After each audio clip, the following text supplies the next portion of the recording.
காதல் கேட்டுக்கொண்டு வருமா? தோட்டத்துக்குள் பறவை வந்தால் வேலி என்ன தடுத்திடுமா? காதல் காட்டு செடி போலே கட்டளைகள் போடும் போதும் பூக்கள் பூக்க மறுத்திடுமா? புலி வாழும் குகையுள்ளே கிளி வாழும் வீரத்தை மனதோடு தந்திடுமே காதல்தான். இது போகும் வழியோ வெற்று பாதை, திரும்பும் வழியோ வெற்றி பாதை. விரும்பிய இதயத்தை அடைந்திடும் பயணம் இது. கடல் தாண்டும் பறவைக்கெல்லாம் வழியில் மரங்கள் கிடையாது. ஆனாலும் கண்டம் தாண்டும் சிறகுகள் வலிக்காது.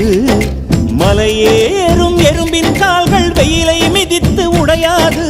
மனதோடு காதல் வந்தால் மனிதா தடையேது.